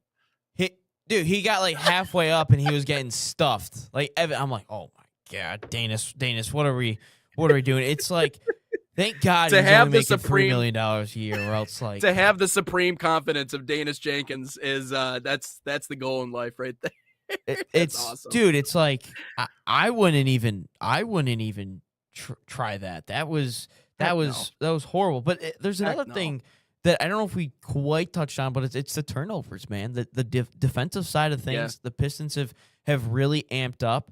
And it didn't feel like we really amped it up against the Magic because it just felt like, that was game one. Okay, that was game one. 19 turnovers to 11 turnovers. I got to find game two. But I thought they were really good defensively these last couple of games. They have been locked in defensively. And someone on the broadcast, I forget which commentator said it, but he goes, this Pistons team has the makeup of all the other great Pistons teams, a guard that can score at will, Cade, Chauncey, Isaiah Thomas, and then you have a defensive, center that everyone, like, I don't really know necessarily wants to play against, and Ben Wallace and Bill Laimbeer, maybe Jalen Duren, and then they're just locked in defensively. That's their identity. I don't necessarily think it'll bring them a championship this year. I don't think that they're anywhere in the same realm as the Thunder or the Spurs. I think those guys are just in a tier amongst themselves. But hey, if they could get to an NBA Finals, I think that would be cool. I think a year where the Michigan Wolverines win a national championship in basketball, we get the Pistons into an NBA Finals, and I swear to God, if Arsenal wins something, oh man, this might be the greatest sports stretch that I've ever been a part of. Yeah, absolutely. Let's get into question of the day. Question of the day brought to you by Salt Athletic, an official sponsor of us here at the National Soccer Network, which, by the way, just a turnover battle yesterday. The Pistons only won by 1, so 11 turnovers to 10. Anyway, Evan is soft where Jenkins could get one on him. Okay, I got you, Kevin. Danis Jenkins probably giving you guys nightmares. Hey, he gives me nightmares too. Use promo code NSN15 to save 15% off that #1 smell-proof cleat bag that 100% works. Scan the QR code on your screen or visit saltathletic.com today. But here's question of the day. We mentioned it a little bit earlier. We teased it because, we're professionals. Thoughts on the college football playoff being expanded along with March Madness? It's all greed, man. We don't need more games. In the spirit of trying to find the best team in college football or basketball, we don't need more games. We don't need to let more teams in because these blowouts that we see in these opening rounds are brutal. Those are season opening games, okay? If you want Tulane to take on, I don't know, Alabama, Georgia, name it. that happens in week 1. That doesn't happen in the playoffs. It doesn't happen at the end of the year. Listen, all respect in the world, right? If the Fighting Chips went out and won 11 games or 12 games and all of a sudden they punched their ticket in, Ryan, I know that you would be there. All your friends, everybody would gather around the TV and you would watch a bona fide butt whooping. I don't care who you play, but because that's we'd win.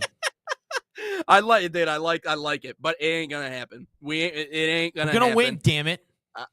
So it is so brutal. It is so brutally apparent to everybody what this is. It's greed. It's greed. It's money. It's more games. That's what it is. And listen, I completely understand that more games means more people are going to watch. If there's a game, I'm going to watch it. Yeah, more revenue, obviously. That's what I'm saying. TV money. So they're not wrong. People are still going to watch it. And I think that's the funny thing because the NCAA is like, well, what are you going to do? But you're still going to sit there and watch it. And so they're right in that respect. But no, there's nothing that is going to benefit the sport at all by expanding the playoffs. If anything, Ryan, it is going to take away from the importance of the regular season. Yeah, that is my biggest issue, especially for Notre Dame. Notre Dame may as well just have a get-in free card every year. Notre Dame, they should just usher Notre Dame into the playoffs. Here you go. Damn, I don't. Here you go. Hey, as long as you win 10 games and your week is Jello non-conference schedule. Here you go. Here's a free. I don't have a pen it's like you ever play bingo before, Ryan? You ever play bingo? I know you're not that old. All right. Well, anyway, you got the free spot in the middle. That's Notre Dame in the college football playoffs. Yeah, they're the free spot. Just put Notre Dame right in there because we're going to expand this thing. So no, it's stupid. You mentioned exactly what I was going to say. Is the only regular season in sports right now that truly matters is college football because I mean, even with the 12, you still have to win 10 games. Maybe there's a rare chance where a 9-win team can get in, and everyone always, well, the SEC should get one. Shut up. No, there's a 10-win. A 10. You got to win. You still got to win 10 games, and before that, it was you got to go undefeated or at a minimum 1 loss. Now in 20 with 24 teams, you could lose as much as 4 games. I'm sure, depending on what 8 teams that you beat. And it would mainly come from a Big Ten or an SEC school. But you could potentially again, I haven't really gone in depth on, what everything is going on with the college football playoff expansion. I don't even think the details have really been ironed out. But then we've got to, with the whole games, we have to then get rid of the conference championships. There's no point of having conference championship games anymore. You've got to get rid of them all. Second thing is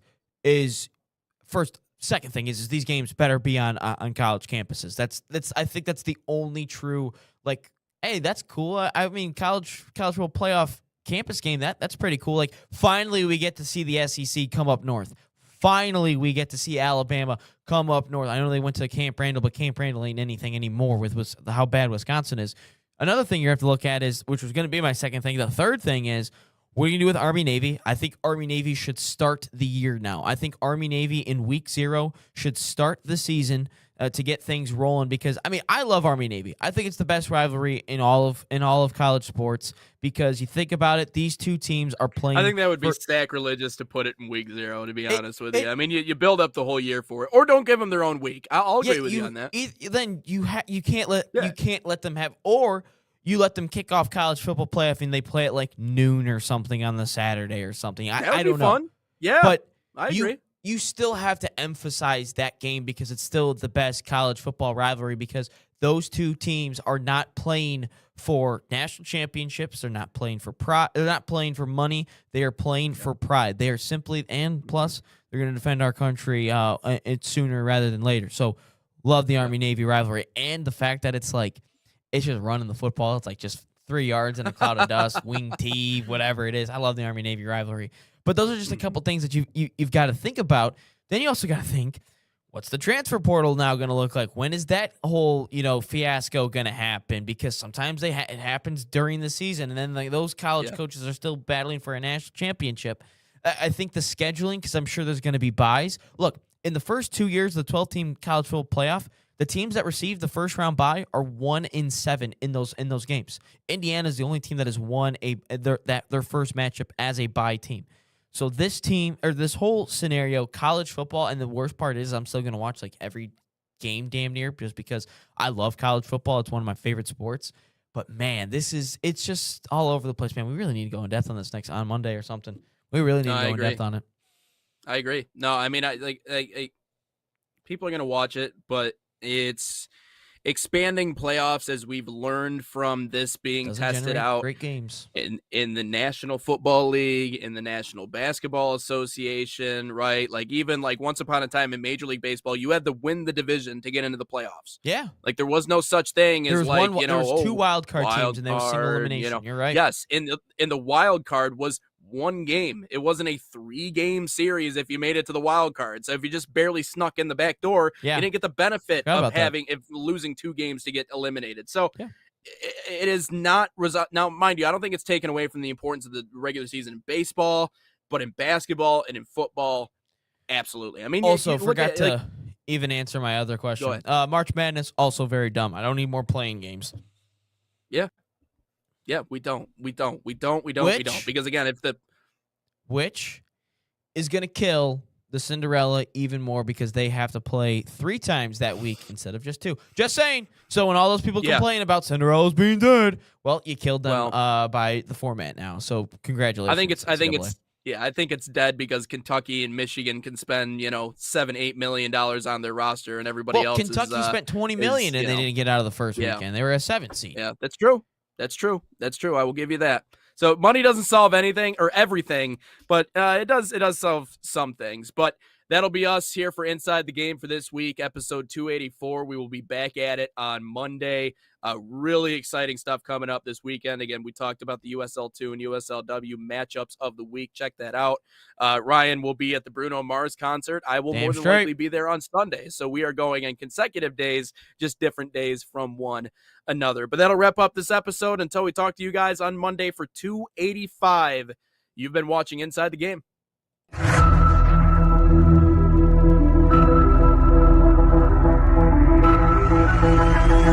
Thank you.